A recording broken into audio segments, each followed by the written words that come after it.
All right, welcome to the DM Friends. I am DM Angelo, and today I'm going to talk about house rules, specifically house rules that I use in my campaign, my ongoing campaign, which I've called Greyhawk Dark.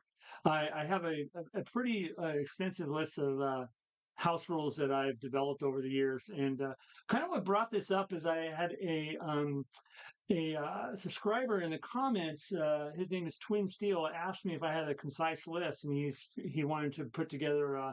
He's doing some research on house rules, so that's what's kind of spawned this video. And so yeah, over the years, I've kind of developed my own list of house rules that I use.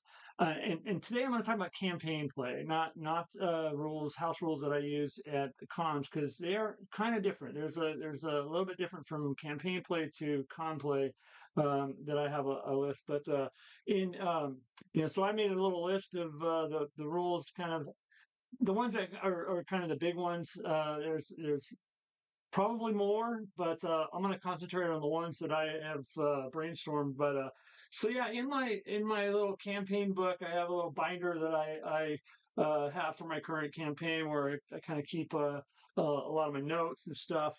I'm just going to pull out some of the things that I that blare out to me. So number one for me is let's talk about character creation. So you know, I basically I'll allow all of the character classes in all the core books. So for instance, Player's Handbook, Unearthed Arcana, um, and actually even Oriental Adventures. So I'll allow those classes. But I also have added to that. I've added the fact where I allow some of the Dragon Magazine classes. So I've come up with a kind of a concise sheet of just different classes that I allow. And actually, right now I have three out of the eight players are classes from the Dragon Magazine. I have a bard. We have a bard from December 1981 in Dragon Magazine. That's this article right here, singing to a new tune. It's a different kind of bard. This is I've talked about it before, but I feel like this is a pretty fun bard, and the player that's playing it is having a blast with it. So one of the other characters plays a variety of the Paladin in this Dragon magazine. The Lady Valshea cover. I think it's Parkinson did this cover. Anyway, there's a article in here, 7 New Paladins, where he plays a lawful neutral lion. It's a variety of the Paladin, and it's called Plethora of Paladins, and it's actually a pretty cool um, different take on Paladins. But So that's another one. Another one that I allow in my games is the Jester. So if you look at uh, the Best of Dragon, we do have a current player playing a Jester. If you look in on page 21 of the Best of Dragon, which one is this? Number 4. Um, there's a Jester class, and this is kind of a comical juggling. It can adjust morale, stuff like that. So pretty neat little class. And there's other classes in here too. And a lot of the Best of Dragons kind of did a bunch of different classes, and they're pretty neat. Some of them are really neat. Another class somebody's currently not playing it, but I've had players play this, is the Witch class. And there's several Dragon magazines that have the Witch class, but this is really fun. I think it's Dragon Magazine 114, and then they did another one earlier. Um, Let me see. And I also allow some other classes. There's Joe Bloch's Warrior Monk. I allow that because it fits really well in my Greyhawk campaign, current Greyhawk campaign.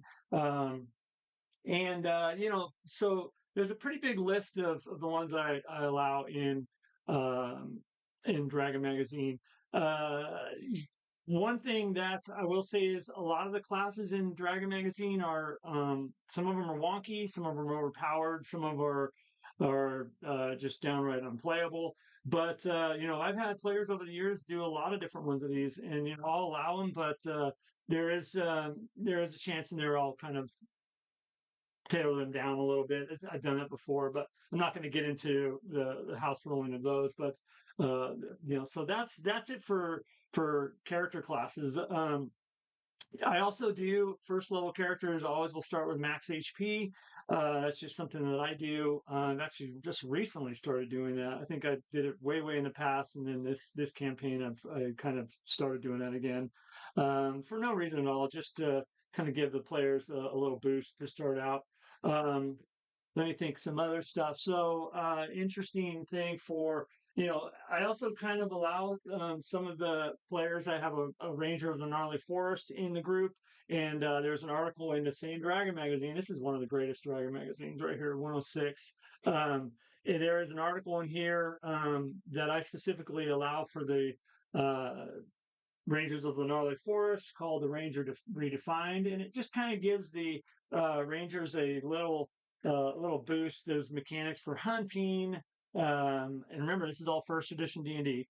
Animal lore. It gives them. Think of like Strider from Lord of the Rings. It's kind of along those lines because he can do some herb healing and stuff like that. It's really cool. It kind of gives those low level player characters a little boost at first level. I think it doesn't break the ranger, but it just kind of enhances the ranger a little bit, gives them some better different skills.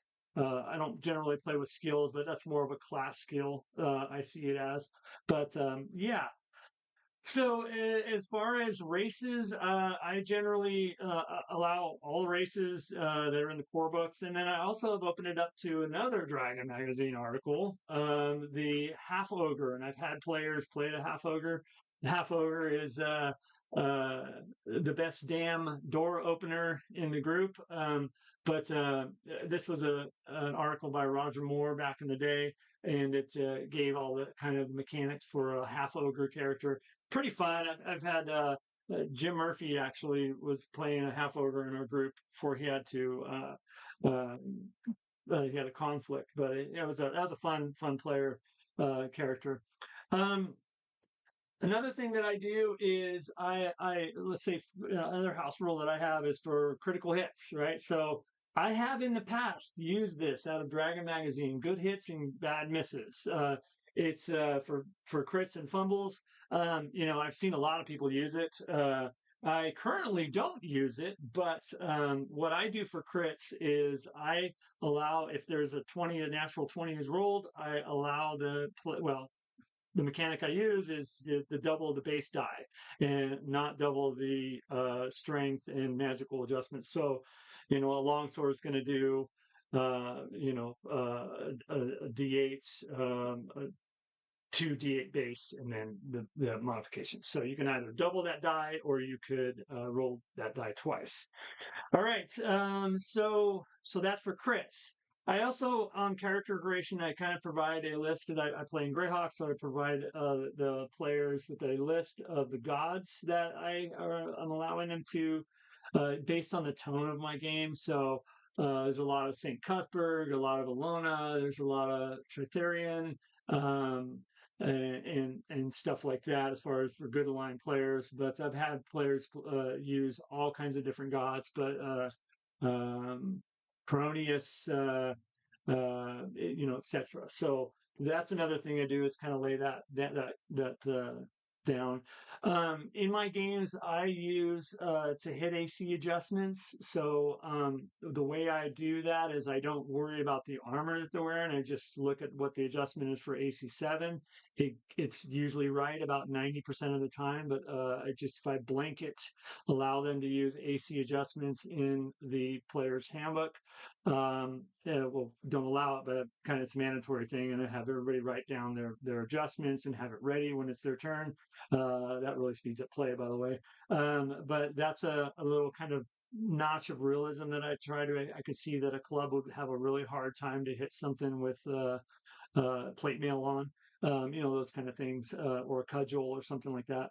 Um, Another way a house rule is leveling up.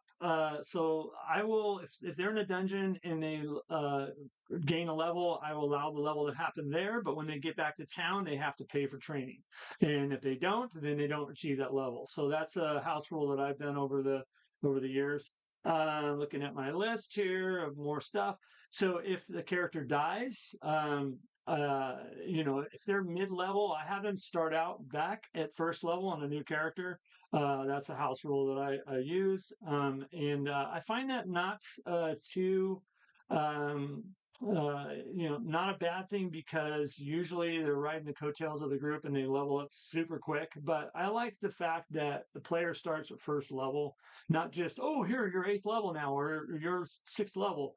I like them to be able to start and develop that character from first level and kind of grow with the character. I've seen over the years, if you just pop them right back into the average level of the rest of the players. I mean, if the party's like 10th, high Lord level, that could be a different. But as far as like mid level stuff, I'm okay with bringing them back to first level. All right, initiative. I have a very house ruled way to do initiative. I use a D10, and then I add the weapon speed factor on this. I did a video on this before. I add the weapon speed to that, and then a couple other adjustments based on move or casting time or different factors like that.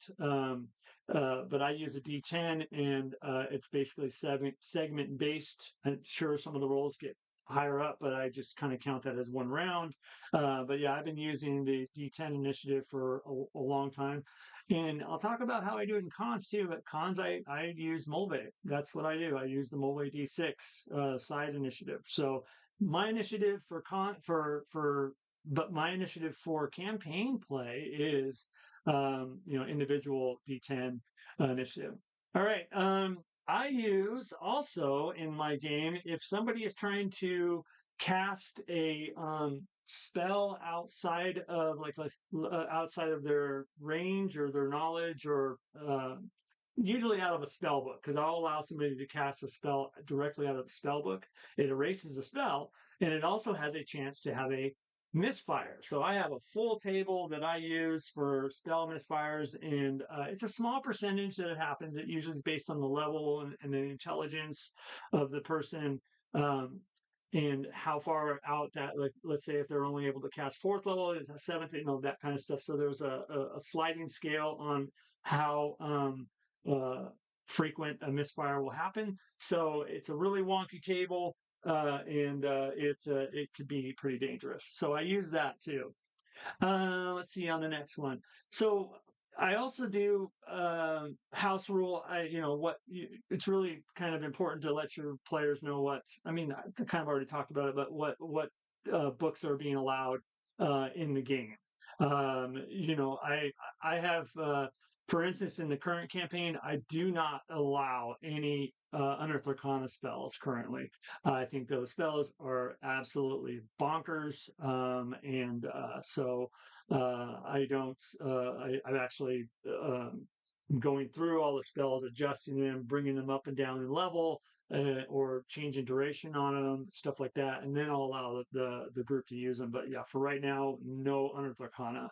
Um, uh, but I do allow certain spells out of different uh, you know depending on the DM's approval, out of different Dragon magazines and stuff like that. So always have a kind of open mind there. But man, UA is whew, really really crazy. Some of those spells I cannot believe they ever made them to paper.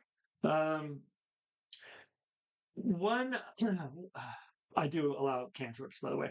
One thing, sorry, I paused there, but one thing I do allow for or try to do, I don't know if this is a house rule, but I try to reward XP through actions instead of just usually there'll be a bulk XP for like the battle or the treasure, and I'll split that. But if somebody does something cool, I try to reward XP for that. So I don't know if that's a house rule, but it's just something I do. Um, Failed house rules for me. I tried to at one point incorporate a fatigue system and it didn't work for me. I felt like it really slowed the game down. So a lot of the times I'll just kind of, and my old fatigue system was based on Constitution, and it would allow them to save every round versus their con, if or not every round, but it just got really crunchy, and I just didn't find it as being good for gameplay. But So there's been a lot of other things that I've done with uh, house ruling that just are not of note. So, but that's one that I actually remember is the fatigue system that I tried to do. But anyway, so in a nutshell, that's kind of the house rules that I use in my current game. I'll probably do another video on house rules that I use at cons, because I do play an AD&D game or a Beckme game at cons, just kind of depending on the tone of the game. But I kind of have a little bit of house rules there that I do. I'll do another video on that. But anyways, for campaign play, that's what I got. All right, you guys, I'd love to hear what house rules you guys use. And yeah, I hope to learn from you guys on what works in your table. All right, you guys, thank you so much. Please be sure to like, subscribe, share, and all the neat stuff. All right, you guys, take care. Game on. Bye bye.